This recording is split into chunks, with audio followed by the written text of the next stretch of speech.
Last year I was invited to the In The Pocket podcast, which is amazing by the way, you should check it out. The guys asked me in the quickfire round what's my favorite kind of effect and I said octaver. I love octavers, especially if they're made by MPEG and not longer available. But this answer kinda kept bugging me, so I did some soul searching and kinda came to the conclusion that I initially gave the wrong answer. The best effect for bass are drive pedals, everything from barely any gain to decapitation. I'm all for it. As the first one, I've chosen the pedal that I have the longest in my possession.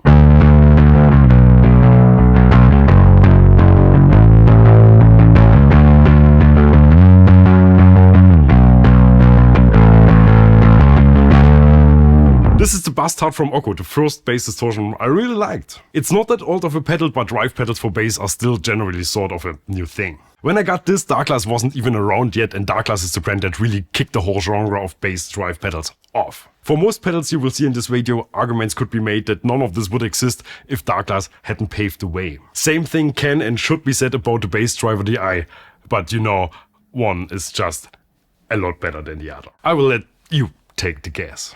Speaking of Darkglass, I've probably owned almost all their pedals over the years, but the one that really stuck with me is this. The vintage Deluxe, I think this was the first version with the error control.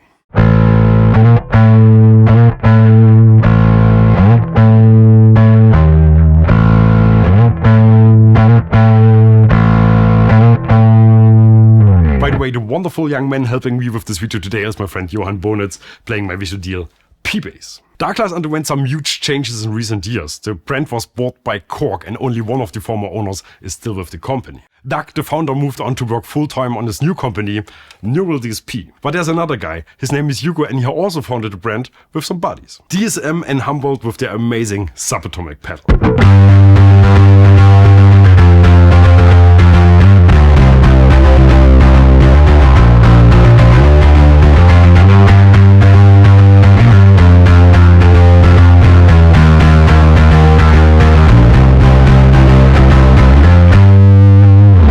Of course, there are a lot more pedals from this realm that we should look into, especially the B7K Ultra from Darkglass and their Alpha Omega pedal, but we gotta move on. The OKKO is a medium gain thing for me. It turns any solid state amp into something that sounds a lot more tube-like. The vintage Microtubes does the same thing, but in a Darkglass way. The Sub Atomic has great sounds in all gain ranges, but will probably be mostly used as a high gain pedal. Speaking of high gain, let's hear the OG, one of my absolute favorites. It's better be used with a looper pedal that allows you to blend in some of your clean sound to maintain bottom end. The PROCO Red here in a limited red edition.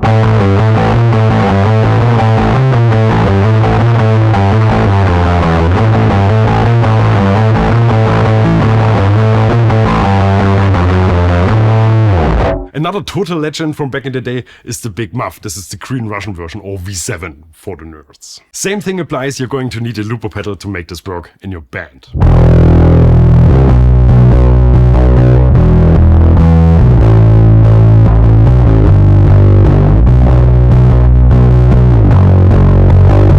The Big Muff is my favorite type of distortion, so it shouldn't come as a surprise that we might hear some other versions of this as well. I only added the V7, we made a whole video where we demoed all my Big Muffs, but this is the most popular amongst bass players. But since they just released a new one, the Big Muff 2, which has a lot more gain and a lot more low end, let's hear a Big Muff without the looper pedal.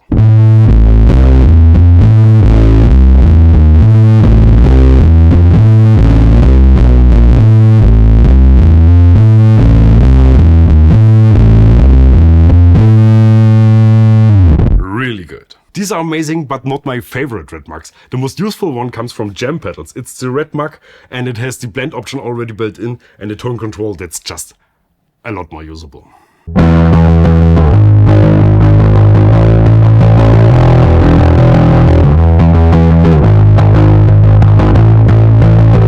That's my bread and butter drive pedal. I use it all the time unless I need something bigger. Then I go back to OKKO and use their BFGRMWB pedal, which stands for Big Effin' Green Russian Muff with better?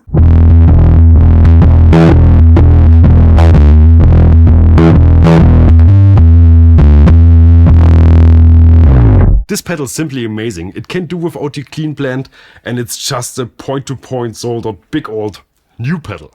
my kind of jam. This is the second one of this kind that OKKO did. First they made a limited edition point-to-point version of their super popular Diablo drive.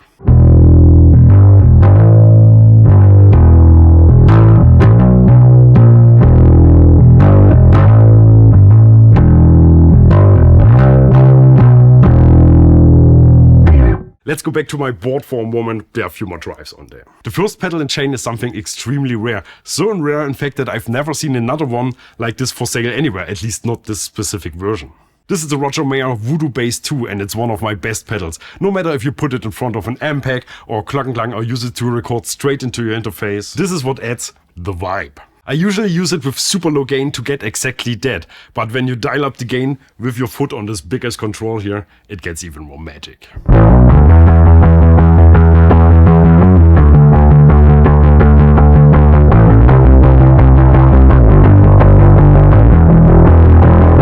That goes into the buffer, which has a looper that contains the two big muffs, but also this, also from Jam Pedals. It's their version of the Red, the Rattler.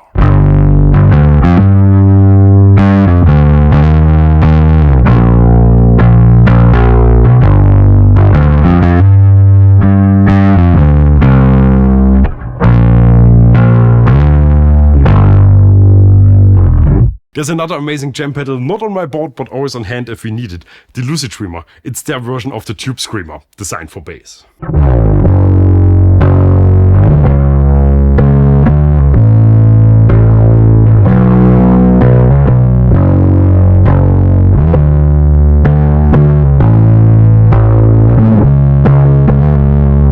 I think that's all the jam pedals, but I have another Tube Screamer.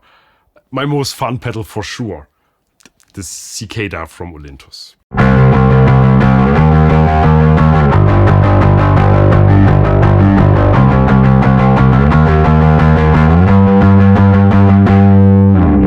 I'm still blown away by this. Of course, pedals have shrunk massively in the last 10 years, but this takes it to another level. Now I got something for you which I simply don't understand. The Black Haze 2 from EBS, it's kind of a do-it-all distortion, but it's especially great for thick, stoner-like sounds. But honestly, also everything else, I find this to be the most versatile and useful pedal of them all. And no one ever buys it. I guess that's the sort of irony we have to deal with here.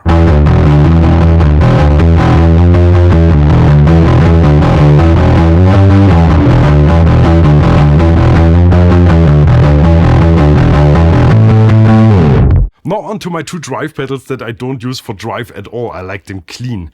Again, just for the vibe. Number one comes from Belgium. It's the Prototype by CMC.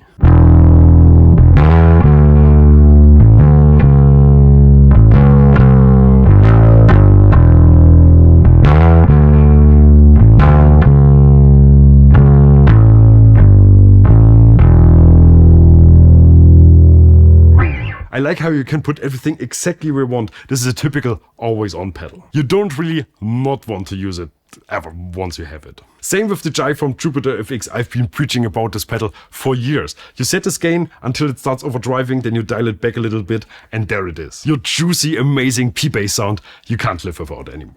Here's the lovely cute Jive version with options for kiss, cuddle, and shake.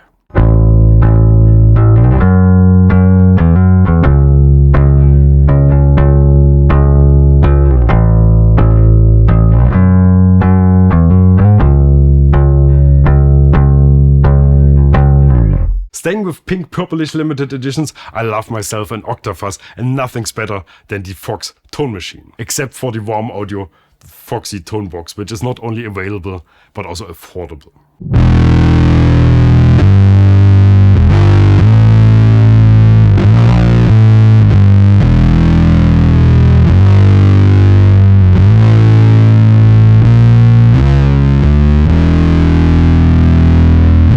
Last but definitely not least, quite the contrary, is actually quite a highlight. The Bass Butler from Orange. Clean channel, drive channel, two separate outputs for clean and drive with capsim and compression on the lows. That's very Darkglass of Orange, and I like it.